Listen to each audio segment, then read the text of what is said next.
Hey everyone, this podcast is part of Story Mode, the podcast network of Gamefully Unemployed. You can support us and gain access to other great exclusive podcasts at patreon.com/gamefullyunemployed. That's patreon.com/GAMEFULLY unemployed, which is spelled like it sounds.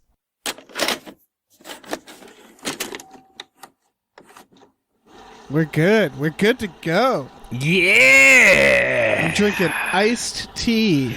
Oh, man. Tom. I'm drinking a Cherry Coke Zero. All right. Mm-hmm. So we've established what we're drinking. Yeah. Okay. Hi, everyone. Hello, everyone's. My name is David Bell, My name is Tom Ryman. and we just watched Shoot 'em Up, Shoot him up. a movie. Oh, you have caused me no end of trouble. Tell me where the woman and child are, or I will be forced to cause you considerable agony. Nothing could be more painful than listening to you jabbering on and on. Shoot a moop. Shoot 'em Up. Shoot a moop. It's Thursday, folks. Mm-hmm. So that means this is part of our Patreon. This is a movie suggested to us by one of our patrons. In this case, Joshua Graves. Thank you, Joshua. Thank you, Joshua Graves. Gave us a list to choose from, and we went with this one. Yeah. Shoot 'em Up with Paul Giamatti and Clive Owen, a movie that I think right now people are like, oh yeah, I remember that. Maybe. Maybe. When was this? This feels... Can I take a guess at the date? Yes. It feels very 2007. That is exactly the year it came out. Okay. Yeah. I didn't look. Yep. That is precisely the year it came out. Yeah. Tom, what did you think of Shoot 'em Up? I had the same response. I saw it in the theater when it came out. I had the same response to it then as I do now, which is I like the idea of this movie. The guy protecting a baby? No, just the idea of a completely over-the-top action movie that just embraces just being totally crazy with its gun action sequences, and just Right. and wearing it on its sleeve, like the movie is called Shoot 'em Up. However, the movie itself, it just sucks. Like, Yeah, it's I not would argue- good. Yeah, I also like what you're proposing, and I liked it when it was called Crank, because I think Crank is the better version of what this movie's trying to do. Because Crank is a motivated madness. Because Crank sets up this idea, you have to do crazy shit, or your heart stops. Mm-hmm. So then he spends the movie going completely bonkers. Yeah. This feels like it was written by a teenager, but not in the good way. Yes. It has a couple sequences that I was like, oh, I like that. Mm-hmm. Generally speaking, it felt like, did Crank come before this? I feel like Crank came before this. Probably, yeah. I think Crank is probably early 2000s. It feels like it's right there with the Crank. Yeah, 2006 was Crank with the Running Scared. Remember Running Scared? I do. I actually like Running Scared. I do too. I like Running Scared. Smokin' Aces, which I like that director more than I like that movie. I did like Smoking Aces more than I like Shoot 'em Up, though. Yes. And I feel like there was this weird, because when was Smokin' Aces? I think 2006. 2006, yep. Running Scared Also was around 2006. Yeah, right around the same time. So this came right at the end. Mm-hmm. This was like them looking at movies like that and being like, well, we can do one. And I think there was like a cult popularity going on at the time to these. And so you get Clive Owen, who's like I don't know, he's somewhat important at the time. I think he was already an inside man. Pretty sure he was in Children of Men already. Yeah, and King Arthur had already come out. Yeah, and then you get Paul Giamatti, who's, he's Paul Giamatti. Yeah. And you say, we're going to do one of those. We're going to do a crazy action film. But there's just something kind of missing in this one, if you ask me. It's not fun. Yeah, It gets fun at the end, I would argue. A little bit, yeah. But like most of the movie is 87 minutes long, and boy howdy did it feel like 3 hours. It really did. It's lifeless, which is weird to say about it. It feels very artificial. Yeah, and it doesn't like. Yeah, it feels like it's putting on an artifice of joy and enthusiasm. It's like, hey, this is like a love letter to John Woo movies, except I never feel like any kind of. I never feel the enthusiasm. Nobody's really like Clive Owen's doing his thing. The only person and Paul Giamatti's very much doing his thing. Yeah, I was going to say Paul Giamatti is my favorite part of this movie. Oh yeah. The most believable thing to me is that Paul Giamatti could take 3 gunshots to the chest and get back up. Yeah. I was like, oh yeah, that's something I bet he could do. Yeah, he's Paul Giamatti. I bet Paul Giamatti could do that. Yeah, just all red-faced and pissed off. Yeah, just his sheer rage carries him back to his feet. Yeah, exactly. But yeah, it's just it never feels fun. Like it never feels like it really. It put on it like you said, it's artificial. It put on this show of being like, hey, we're this is tongue in cheek, and we're wearing this just on our sleeve. Like, yeah, it's just this gonzo crazy action movie, but it never felt like it was enjoying itself. No, it felt like yeah. There's these moments there's these moments of randomness, I would call them, where they're like, we want to give this movie quirks. Yes. So the only one that I thought was earned was the baby liking heavy metal. Because they make that a plot point. Mm-hmm. They actually explain why the baby might like heavy metal. It's not a great explanation, but it's quirky. It's like, oh, that's cute. Right. It's more natural than bringing the movie to a halt for Clive Owen to bitch at a guy about not using his turn signal. Yes, that's the other one. Is Clive Owen doesn't like bad manners, but he's very selective. He sees a guy with like an earring at the end, and we don't even explain why he doesn't like it. He doesn't like. Yeah, he doesn't like ponytails. Right. He's a middle-aged guy. He has like middle-aged dad grievances. Like, yeah. I don't like ponytails. I don't like the naked lady mud flap earrings. Which, yeah, obviously, who would? Yeah. But you don't really understand his values for that reason, because it's just he doesn't like things. And it's like, if it was one thing where it was like he just doesn't like mean people, like if they did the idea of the robbers come in and then there's like that fat guy drinking the milkshake and they like fat shame him or something and he doesn't like that. Yeah. You know? If there was something sort of like more, like, because he's just the woman hitting her kid and he doesn't like that. He's the guy parking in the handicap spot. He doesn't like that. That has consistency to me. Yeah. But then he's like, I also don't like ponytails. And so it's like, I don't know what this guy, I don't know what I might do to set this man off. Right. And like his grievances, like the handicap spot, like, okay, yeah, that makes sense. But like the ponytail, the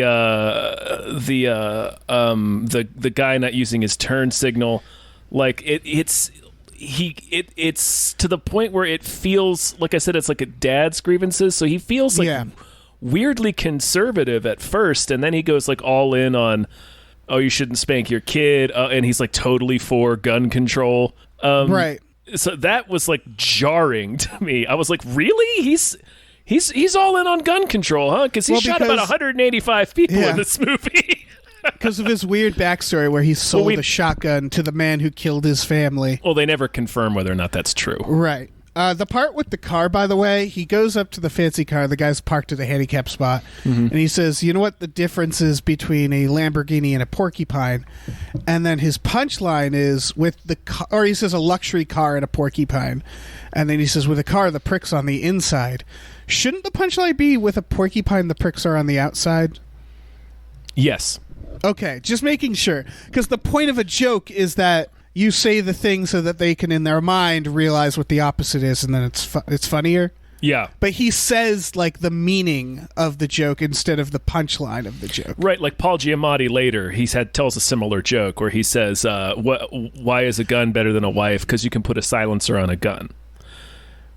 Right. And that's the correct way. Like, the way Clive Owen told his joke would be like if Paul Giamatti had said, you know why a gun is better than a wife? Because you can't put a silencer on a wife. Exactly. It's like, oh, well, exactly. that's like not how you tell a joke. Yeah, both are not very good jokes if told correctly. No, but they're still like told the knock joke jokes. wrong. Yeah. Right, yeah. Yeah, they're just kind of like, oh, that's kind of clever. It really bothered me. There's a lot of stuff like that. Yeah. The fucking carrots. My God. It's again one of those things they don't explain. They just want to make them Bugs Bunny. Right, but they don't. Like, the thing... Yes, they don't. Like, they really don't. Bugs Bunny... Like, I remember I texted you right before I started watching this, and I was like, I think I remember reading something where the director said that the point was that Clive Owen was Bugs Bunny and Paul Giamatti was Elmer Fudd. Right. And so I thought, okay, well, maybe knowing that this time around will enhance the movie somewhat. But they really just fucking... Like, the first shot you see of him is him staring right into the camera, and he takes a huge bite out of a carrot.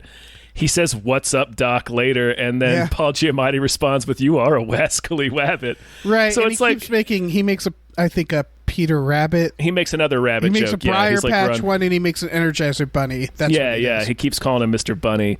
So they slap you in the face with the fact that he's supposed to be Bugs Bunny, but nothing he does is Bugs Bunny. Like, if you're gonna go that way, like, Clive Owen, rather than being this aggressive, unstoppable killing machine, like, he should be foiling them you know what I mean? Like, tricking them or getting them caught in their own traps. Like, that's what Bugs Bunny does. Well, he does create a robot baby, Tom. He does, and why? I don't know how. Where did that come from? How he had the time to do that? Where he got the material? They don't explain it at all. No, they don't. They do not.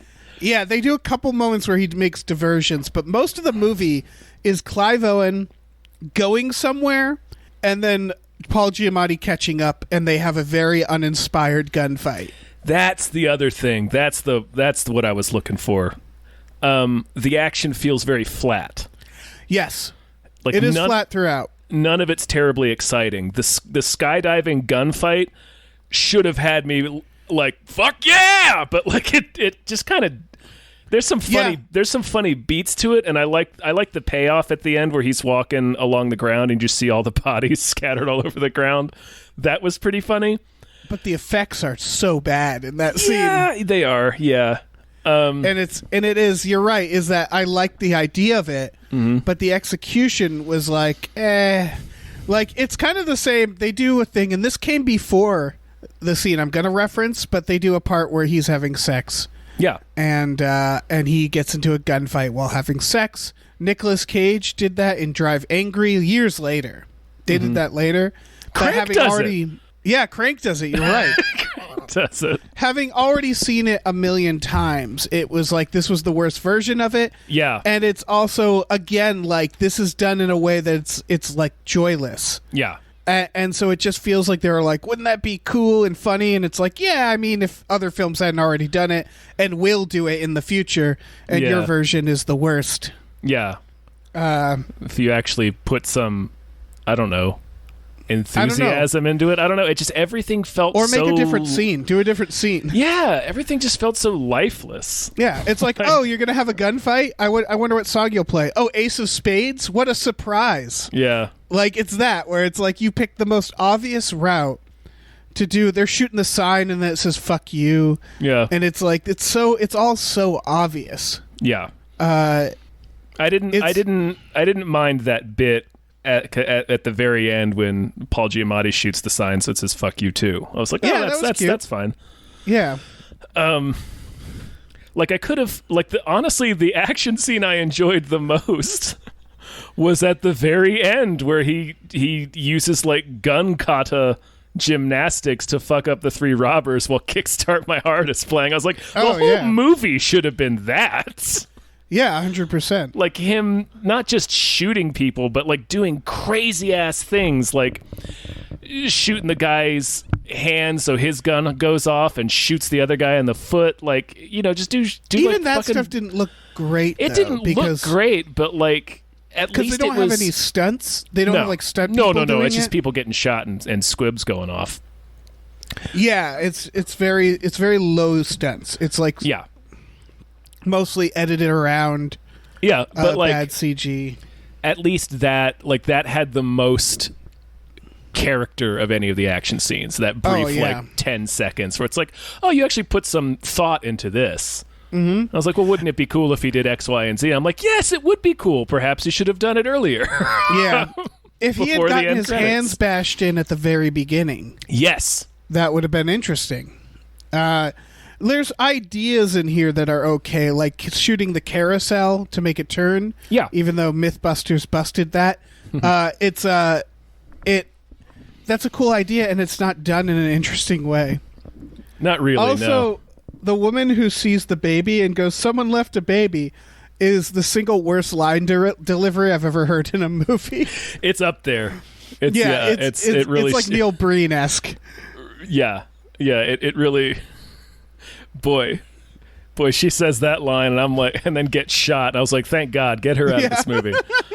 Yeah, no offense to that actress. Who knows what she had to endure just to be in that one scene? But my God, she probably I don't know. She clearly had to have like a squib tied to her stomach. Yeah, so that can't be fun. She could have been a stunt woman. Who knows? Yeah. Yeah. There's some people give a lot for this. Paul Giamatti agreed to molest a corpse. Yeah. In this movie, and then smell, like, and then smell his hand and say, breast milk. Yeah. And then that like sets a light bulb off in his. And then the next scene, they just walk into Monica Bellucci's room. Right. Like, wow, God, you Monica found her Bellucci. immediately. I can't believe she's in this too. It's just. Yeah. Oh, they walk into her brothel. The brothel is in broad daylight in a residential neighborhood, and it is hopping. Yeah. Every room is occupied. Yeah. It's one of those two where, like, if I have to see one more fucking gunfight through an abandoned goddamn building, if I have to see someone rappel down a flight of stairs shooting people in an abandoned building, like, I can't. I'm done with that. Yes. I understand it's cheap to film that, but goddamn, is it boring. It's a genre at this point. The genre of movies shot in abandoned locations. Yeah. Because they can't, like, when he goes to clean himself up, he takes the baby, he goes into that big, like, building that's abandoned, finds a restroom that's like a abandoned restroom. Like, it's just everything's so grimy and like dark, and it's just like, I don't like looking at this.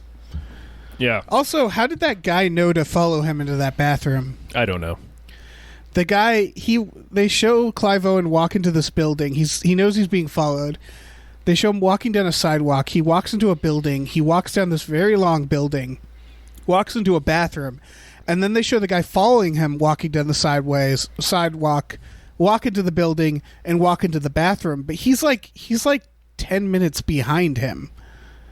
Yeah, there's a lot of that in this movie where the bad guys just kind of know where he is. Later, Paul Giamatti is just like, you fired one shot in the bathroom, you fired two shots here. And I'm like, how do you know that? You weren't there. Yeah, and we never see him go there. Like, they like with the Monica Bellucci scene, and then later when they go to Clive Owen's hideout, it's just, they just don't explain it. Like, they show him. They just like show up. Right, like he fondles the dead woman and then says, breast milk. That kid's got to eat. Find me all of the, what does he say? Find me all the wet nurse prostitutes in this town. And then, like, they just cut to him walking into Monica Bellucci's house. It's like, was she the first on the list, or well, yeah. Is this a time lapse, or like how many? Also apparently a world where women are like just mothers or prostitutes, because those are the only two kinds of women in the movie. Yeah. Because, like, the first woman, he like pulls her breasts out and was like, here, feed your kid. And, like, it's like a revelation to her to do it. Yeah. Before the mother gets shot in the face. Yep. Right in the goddamn face. And then her corpse just has her boobs out. Like, that's that actress for the rest of the movie. Just a corpse with her boobs out. Yep. And it's like, this is, again, it's the wrong, it doesn't feel like, it feels like maybe they're trying to be ironic, but without actually being ironic, it just feels like gross. Yeah, it's just kind of gross. It's a real. And then with they go to Clive Owen's secret hideout where he has like an intricate rat-based lock system. Right. to unlock his door and get inside, and then they have a whole scene there. And then it just cuts to Paul Giamatti showing up at his hideout and breaking in, and his henchmen have like a conversation about, like, how do you know this is his hideout? And he's like, trust me, the boss knows. And that's it. That's all we get. He just goes straight to his hideout. Yep. Of Again, all the every buildings scene. in the city, he goes straight to his hideout. Yep. Every scene, they go to an abandoned location, say, we'll be safe here, and then someone just runs in with a gun. Yep. And then we have a gunfight. And it's just like, I don't, like, that's why I was like, the ending is better, because at least the ending, it changes a little. Like, he gets on a plane. Yeah. You know, shit like that. It's still not better, but it's different. It's God. Yeah, this is a bad film. Yeah, it really is. It's. I looked up the person who made it, and they haven't really made anything else. Yeah, I think it was seeing those other films, and assuming that they could make it, and not actually putting the effort into it, like very bare minimum effort of creativity. It's got great cast. It's also got the guy from Pontypool and Come to Daddy. He's the gun guy. Yeah, Stephen McHattie. Yeah, the guy who says a theory is bull noogies in this. Yeah. And I was like, I don't know what that means. All right. That didn't make any sense. I don't know what you're talking about here, man. Yeah. Bull noogies, no. Get out. Where is he keeping all them carrots? I don't know, man. Okay. Because he just keeps bringing out He just keeps carrots. whipping out carrots. He's got like pockets full of carrots. Why? He must be carrying 5 pounds of carrots. Yeah. And again, I don't know why any of this happened.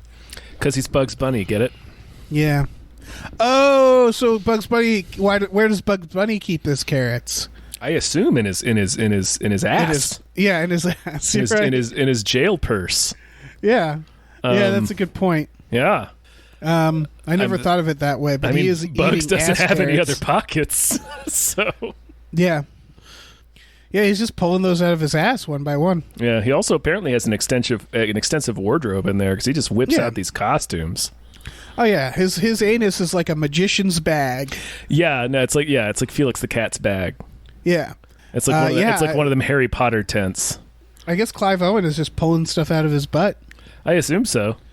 He sets up a marionette gun fight. Yes. That also is surprisingly joyless. It's boring. Yeah. It's just it's just him running down a hallway, pulling on strings, and then guns in the ceiling shoot people. That's Right. it. That's And it. it doesn't make as much, like, I don't even know where he found time to do that, because he'd have to put Or he all makes the a pulley guns! system. Yeah. Yeah. Well, they're in a gun factory, right? I guess. And he's hearing them talk, and in like 30 seconds Do they flat, also manufacture ammunition? Oh, that's a good point. Because all those guns are loaded. Yeah, they're not true. coming off the conveyor belt loaded. So he's getting each gun, he's loading them, he's taping them to boards, creating pulley and like Home Alone contraptions.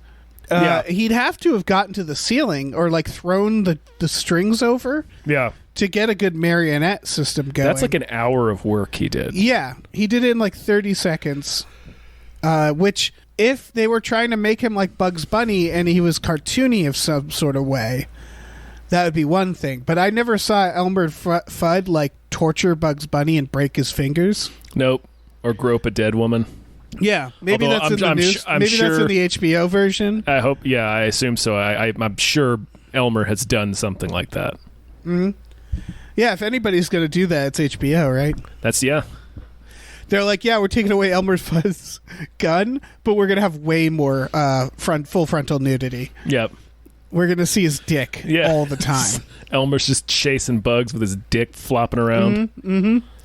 It has a little hat. Yep. It's got a little hat on it. Yeah, that scene was dumb because and then it's just he runs from them. He keeps pulling the levers. The guns fire, and I keep thinking like, well, just use the guns like guns. I don't know. Yeah. What's even the point of this system? Yeah, what's even the point of this? Yeah. And then he just stands there and makes all these guns go. Yeah. And it's like, all right, Then he hides her in a tank, and like, Yeah. that was fucking weird. Yeah. Just He was like- just a tank. There's just Yeah. a tank there. He was like, "This is the only place I know that you'll be safe." And I was like, "A museum tank? You maniac!" What a fucking decision. Yeah. And then I liked the dumbness of him jumping off of a bridge, shooting the skylight of a car, and landing in the car. Yeah. At that point, I don't know why you'd need to shoot the skylight. Right. Your body will carry you through that glass, man. Yeah, and you're apparently made of hardened steel. You're invincible if you can not break your legs doing that. So why are you scared of the glass? Yeah. And then I like later that he flips the car and then the car keeps driving and the baby fell out. Yeah. It's real stupid. Yeah. It turns out to be the robotic baby. Right. That sort of took away that for me. I like the idea of doing like action where they're trying to get the baby off the road. And it's not a robot baby because that kind of negates the game in my head. No, yeah, for sure. I want a baby to be in danger. I did like it when Paul Giamatti gleefully runs the robot baby over and then discovering that it's a robot baby just says, "That's sick. You're sick." Yes. Yep. That's pretty good, Paul Giamatti. Yeah. Oh, man. Yeah, that's the extent of things I liked in this film. Is Paul Giamatti trying to run over a baby. Very few things. Yeah, it's generally the catchphrases he says are also just. Does he say "eat your vegetables" at some point? He does. I know he does the idea that carrots are good for the eyes, and then he shoves a carrot in someone's eye. Yeah. Also, isn't that not true? I don't think it's true. No, I think it's just a wives' tale or something. I heard it was propaganda. I heard it was World War I or World War II propaganda where they... Oh, for rationing?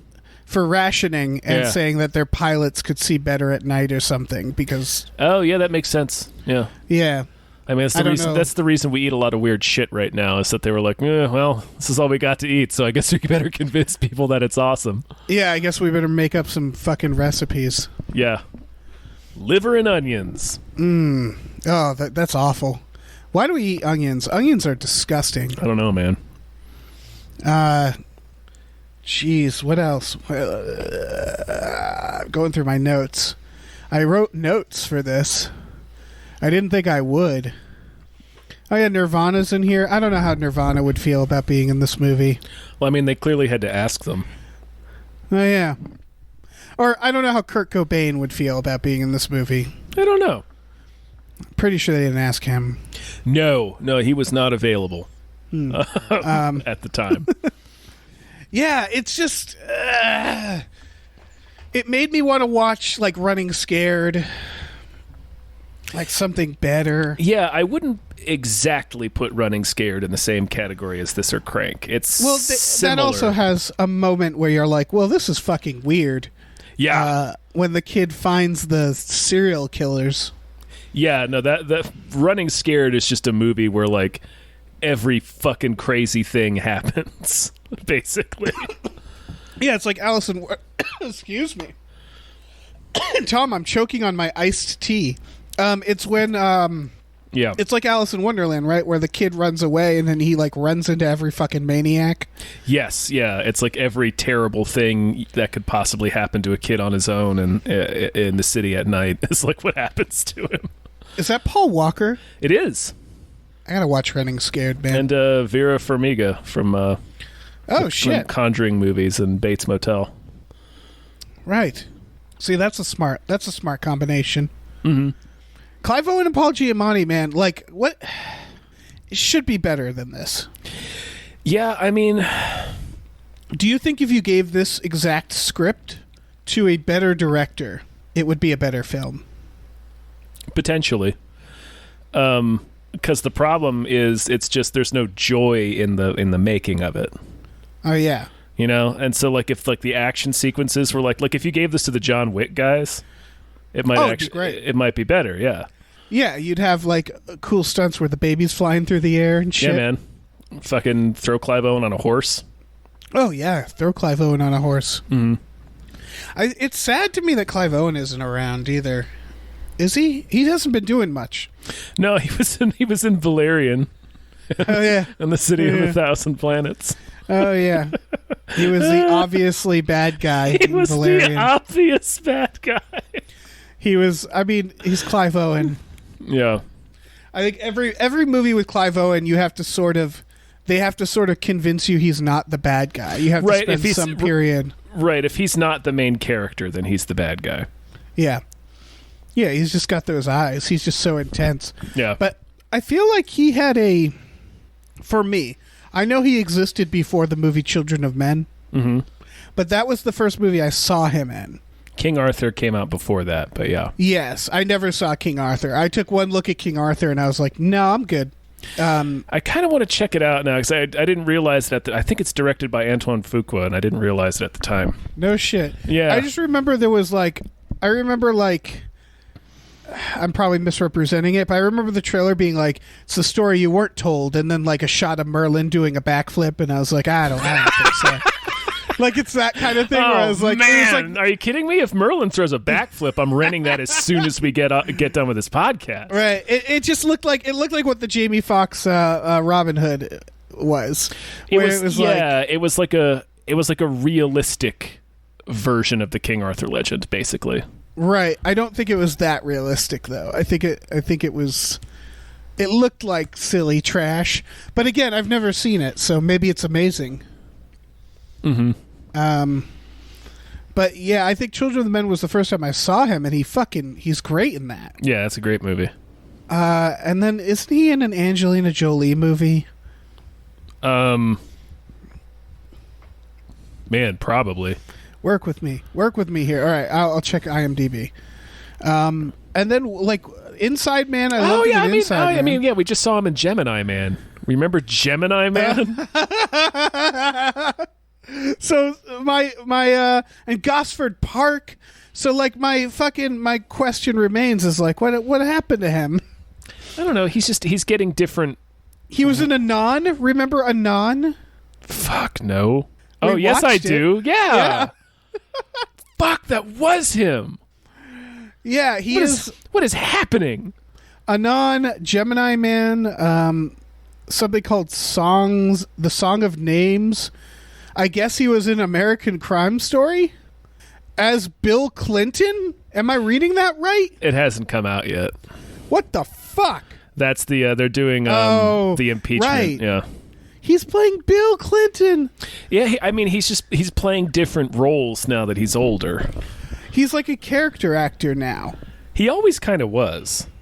Yeah, I think maybe that's it. I think that's what it is that Inside Man and Children of Men kind of made me think like, oh, this is a leading man, you know? Mm-hmm. Sin City, yeah, Closer, and yeah, he Beyond Borders. That's the one with Angelina Jolie. There you go. Gosford Park. He's not a leading man in Gosford Park. I always forget he's in the Bourne movies. He is. He's in the first one. He's the last. He's the sniper. Yep, a movie that did the guy throwing himself down a flight of stairs and shooting people way better. You remember that? Yeah. They do it in a way where it's like you actually kind of believe it because he rides a corpse, which I don't know why that makes it more believable. And also because it takes a lot out of him. Yeah. But yeah, I think there was I haven't seen Bourne. I don't think since it came out. So I might watch them Bournes. I have them. I really like the Bournes. I hate what they did to action. Yeah, I hate that shaky cam bullshit. But I like what they did also to the way they huck cameramen like into stunts. In the later ones, they would have the cameramen like do yeah, because there's that one. There's that one Yeah. shot where like the cameraman essentially had to jump out the window after him. Yeah, and they kept doing that. They just kept endangering cameramen, and I was like, good for you. Oh man, this movie is so bad. We're talking about other movies, other better movies. Yeah, because again, Bourne did this thing better, and it's just don't watch Shoot 'Em Up. Watch the Bourne movies. Watch fucking Gosford Park if you want to see Clive Owen being awesome. Yeah. That has Ryan Phillippe in it. Does it? Wait, am I getting my... That can't be right. I don't think so. Maybe. Doesn't it feel like it has Ryan Phillippe in it? It could. But I think it does! It has Ryan Phillippe in it, yeah. Yeah. That movie's fucking great. Michael Gambon. There's got to be at least like 4 Harry Potters in that movie. Oh, probably. There's probably like 18 of them. Bob Balahan. God, I want to watch Gosford Park. Holy shit. Charles Dance, Stephen Fry. Fuck, what a great movie. Helen Mirren. Mm-hmm. And there's Clive Owen. These are all compelling reasons not to watch Shoot 'Em Up. Yep. Oh, there. Yeah, Maggie Smith. There's another Harry Potter. Mm-hmm. Emily Watson. Fucking great movies. Gosford Park. We should watch that soon. Yeah, we should. I don't know what else to say about this movie, and we're only 35 minutes in. Yeah, well, it's not... Look, I think if we get to 40 minutes, Tom, we've done our duty. This movie, it's just not good. And it's not good... Like, it's really not good in a boring way, where it's like... Yeah. Like, the first action scene, he slides on oil. And it's like... Look, like, again, there's something... Everything this offers, another film offers better. Yeah. He slides on oil and shoots people to the side of him. Yeah. And I was like, if I want to see a motherfucker kill people on oil, I'll watch The Transporter. Thank you very much. Yeah, man. I'll watch Jason Statham get shirtless. Yeah, grease himself up and kick people. Yeah, I love the length that movie goes to get him oiled up and kick fighting like people. Yeah. On the oil, because it really walks you there. Yeah, it's incredible. Yeah. Perfect motion picture. And the action of this, like the part where he's in the gun factory or whatever, mm-hmm. and there's 2 guys coming on either side of him, and he jumps out to shoot them. It's so joyless. It's yeah. I watched that stunt and I thought, I bet someone else. All right, so here's all right. You got 2 guys on either side of you on a hallway. That's mm-hmm. the scenario. What's an interesting way to kill them both? He jumps out and does like a Christ pose. Yep. And just shoots in either direction, then lands, and then they continue. And I was like, what a boring fucking... Yeah, and that's like, that's every single gunfight is like that. It's every single bad gunfight, you know? It's like...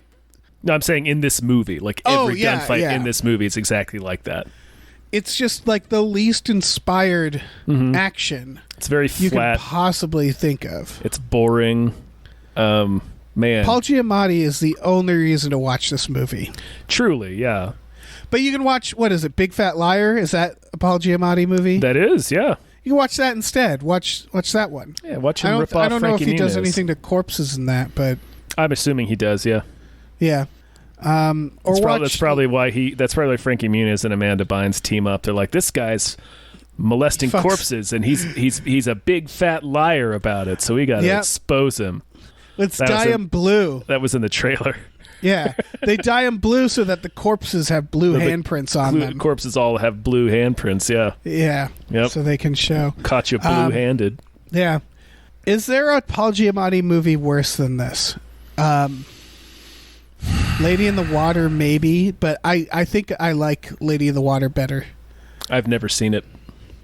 Oh, well, then it already has points. Yeah. I don't know whether or not it's worse, so that's high on my list. There must be. Same with Clive Owen. There's got to be. Is there any movie worse with Clive Owen? Is this their worst film? Maybe. I don't know. It's entirely possible. I mean, was this better or worse than Gemini Man? Ooh, this is worse. Yeah, it is. It is worse than Gemini Man. Gemini Man has good action in it, and it also has Will Smith. Yeah, that's true. Yeah, Will Smith, I think, creates if Paul Giamatti was played by Will Smith, I mean, forget about it. That'd be incredidible. Yeah, oh, or the man. baby. If the baby was Will Smith's face. Yeah, just put a little Will Smith face on that baby. Yep. Remember when she grabs that guy's penis ring? Yeah. That wasn't fun. No. I didn't have fun there. Rips it right out of his dick, and he still like obligingly helps them. I'm like, no. Fucking Kmart Iggy Pop, like she's just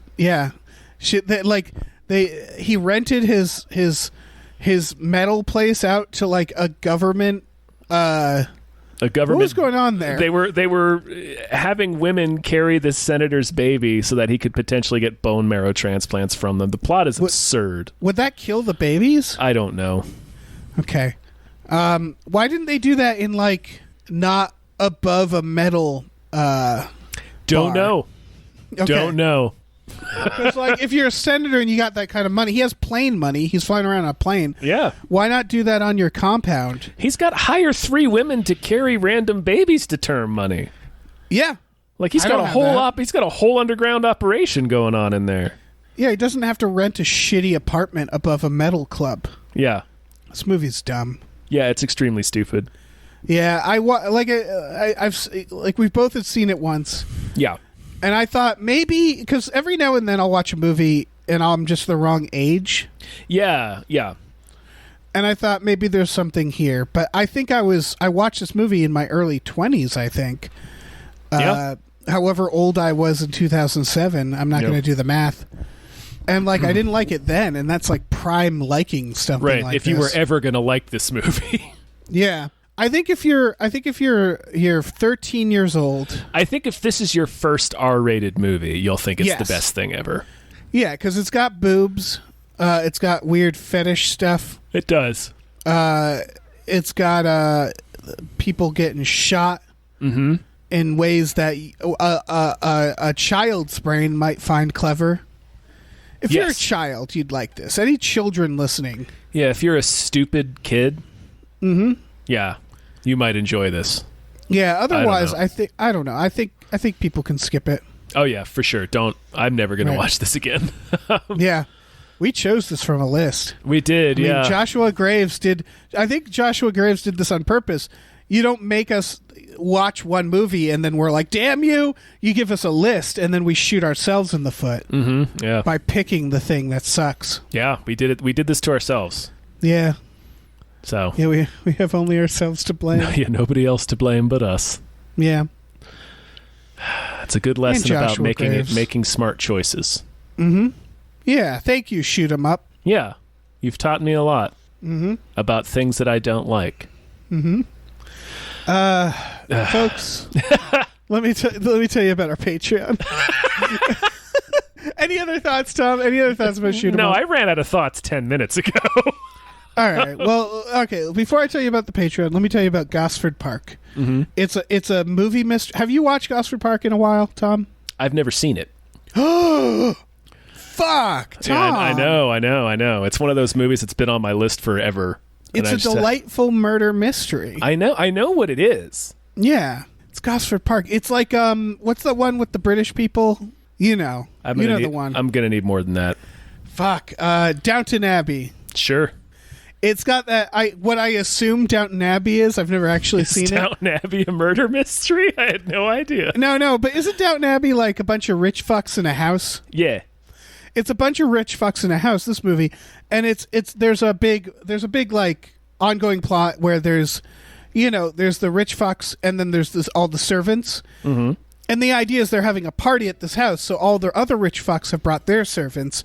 So there's this mingling, like there's the social gathering upstairs and then there's the social gathering downstairs and the two worlds, and then a murder happens and then stuff happens. It's great.